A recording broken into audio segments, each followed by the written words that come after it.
Regarde, il y a une chose aussi qui m'intéresse de toute façon, peut-être ça intéresse tout le monde puisqu'on est nombreux pour dire leur opinion. Est-ce que sentez-vous que vous n'avez comme plus ce droit d'amener vos enfants visiter le Maroc et tout ça à cause de cette augmentation des billets dans la Royale? Ah, ça c'est un autre projet, c'est un autre problème d'ailleurs, c'est une autre discussion. Ça c'est, je ne peux pas dire tous les Marocains, mais la majorité des Marocains, ils ne sont pas vraiment satisfaits de ça. Parce que on veut amener les enfants, on est une famille de 5 ou de 6 personnes. Ça prend 9 000 $. On ne peut pas. À part, ça c'est les frais là-bas. Il faut acheter des cadeaux parce que si tu vois son cadeau, il est sûr qu'il te dit ah on veut pas rien. Mais quand tu arrives avec rien, ils sont pas satisfaits. C'est ça. Exactement. Ce qui fait pour lui qu'il n'est pas parti 19 ans, je le comprends. Pour moi que je suis pas allée il y a 8 ans dans le temps, je comprends. Ça c'est vraiment c'est un problème qui est très grave aussi. Donc, pensez-vous qu'il y a un rôle de... Je réponds à cette question-là, parce que j'ai pas eu la chance de répondre. Ouais. Ça va t'intéresser. Non. Pour la problématique de Royal Air Maroc, dans les années 90, quand on a ouvert la fédération, j'ai trouvé ce qu'on appelle une solution qui peut répondre à une partie de... Parce que c'est du commerce, hein, on ne peut pas répondre à tous les Marocains, mais la solution, elle peut être intégrée dans les gens qui deviennent actifs dans la communauté.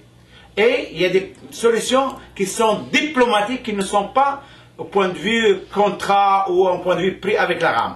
Et on pourrait chercher... Mais je vois là où tu veux venir. Mais je veux comment vous pouvez m'expliquer, vous, aujourd'hui, que notre compagnie nationale, le billet aujourd'hui arrive vers le 22 août et tout ça, arrive à 1500 et des dollars, tandis que Air France, il le fait, c'est pas une publicité pour Air France, mais c'est un fait. Il le fait à 1200 $.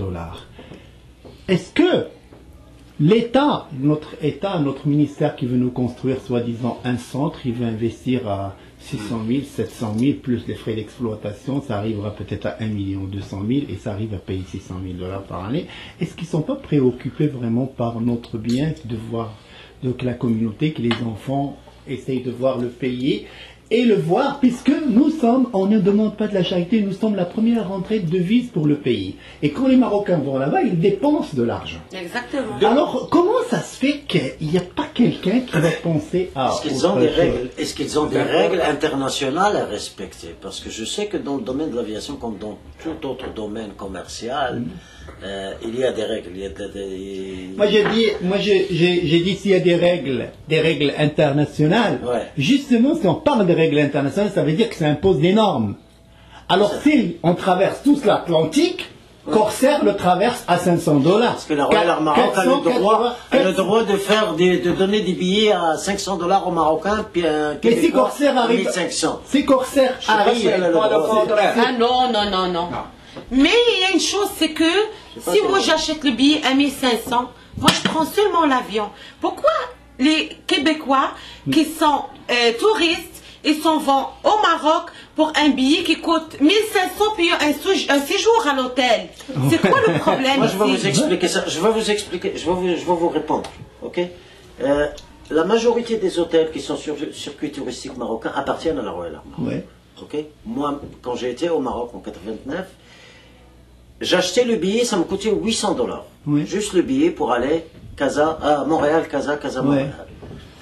J'ai ajouté 200 $, mais j'ai eu 2 semaines d'hôtel à Marrakech, qui étaient inclus. Tu vois? Mais pourquoi moi je paye? Attention ce qu'elle dit. Moi c'est 1500, il n'y a rien qui est dedans. Moi je vais rentrer chez ma famille. Ce qu'elle dit, c'est pas ce que tu dis. Attends, mais si tu vas... Non, je t'explique juste une chose.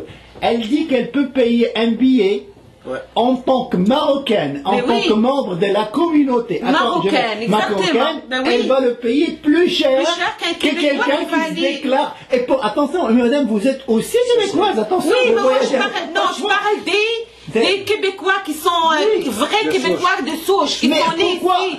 Pourquoi eux autres ils payent moins cher que moi, puis ils ont l'hôtel, ils sont nourris, logis là. Tant qu'à avoir moins cher, Anna, je préfère qu'on me considère même pas comme marocain, j'ai mon passeport canadien. Est-ce que j'ai le droit d'être considéré comme pour profiter de cette, si j'amènerai les enfants même,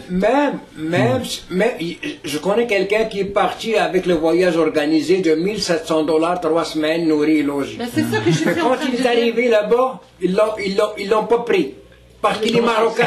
Ah ben oui, il n'est pas québécois. Pas admis là. Ils l'ont pas admis. Oui, ben non. Ils l'ont pas admis dans le séjour parce qu'il est d'origine marocaine. Il n'est pas québécois. Ok.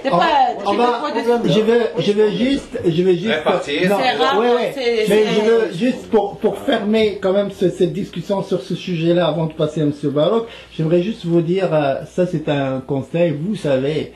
D'après Royal Maroc n'ont pas le droit de faire des discriminations envers les citoyens canadiens. Et vous êtes une citoyenne canadienne. Ouais. Si par exemple, il dit que le billet pour le tourisme, si vous présentez votre passeport, il va vous dire non, on ne vous considère pas comme canadienne, vous êtes ils n'ont pas le droit de faire ça. Vous pouvez porter plainte. Oui, ça nous est pas arrivé, mais... Si arrive d'ailleurs, c'est les gens qui nous écoutent. C'est pas ici, c'est à l'hôtel. Quand il est arrivé à l'hôtel en France, à Agadir, je dis à tout le monde qui peut arriver ce problème-là, il y a ici ce qu'on appelle l'OPC, l'Office de protection du consommateur. C'est-à-dire, tu viens et tu déposes une plainte. Arrêtons de voir, c'est notre compagnie nationale, on ne peut pas porter plainte contre elle. Je porterai plainte contre elle. J'ai une solution. Parce que si elle ne me respecte pas, je ne la respecte pas. J'ai une solution. Une solution, c'est ce qu'on appelle humaine, non pas futuriste, non pas compliquée. Toute personne qui veut avoir des solutions, moi je le conseille de s'organiser en association. Parce que ça prend un plan d'affaires. Hein. Je ne peux pas vous expliquer comment, parce que ça prend du temps. Je termine. Alors, on crée des associations et les gens intègrent l'association et à partir de ce nombre d'associations, des activités, on va distribuer les solutions. Si je veux faire l'avocat du diable, il y a un Marocain qui va te dire comment les associations veulent nous organiser, mais ils ne sont même pas capables de s'organiser. Deuxièmement, les associations, comme actuellement et comme dans le passé, comme maintenant, essayent certaines personnes même faire des pétitions pleines d'anonymes. Moi, j'ai jamais vu un dans ma vie qui est pétition signée anonyme. Et ça, c'est des gens qui essayent d'infiltrer la situation et imposer encore la politique de Royal Air Maroc. Alors finalement, des fois on dit, et il faut mettre au niveau des Marocains, il dit, moi je vais voter pour une association, et au lieu de me présenter, il va voir les intérêts personnels des personnes qui font cette association, et il va plus défendre les intérêts de Royal Maroc, parce que Royal Maroc a telle publicité là-dedans, ou a tel billet là-dedans, alors il va me troquer moi et mes enfants, et lorsque je parle, ils vont me dire, attention, c'est ton association qui a décidé. Rappelez-vous que la fédération, et vous étiez tous là, c'est Baroque et tout le monde. Et il ne faut pas non plus aujourd'hui se laver les mains, la fédération... La fédération, ce qu'il a fait, c'est que personne voulait être membre. Alors, ce qu'ils ont fait, ils ont augmenté les billets de 15% en association avec le Royal Maroc. Ils se sont réunis. Et on a payé 25 $ en plus. Il fallait vraiment devenir obligatoirement membre pour ramener le prix à sa place. Et en plus de ça, ils nous baissent pour les bagages. Au lieu de 35 kilos, on est rendu à apporter 23 kilos. Et on paye le billet plus cher. Mais c'est quoi le problème?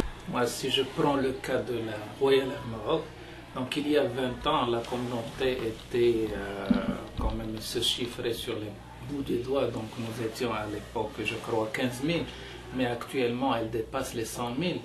Donc toute une force. Mais le problème, c'est cette ligne nationale, il faut qu'elle s'ajuste en fonction de ce nombre important qui existe là. Parce que si elle existe, donc à venir ici au Canada, parce qu'il y a une communauté importante qui existe là. Et il doit s'ajuster donc en fonction donc des prix. Compte tenu de l'éloignement, compte tenu de plusieurs critères, mais c'est juste pour terminer. Juste là.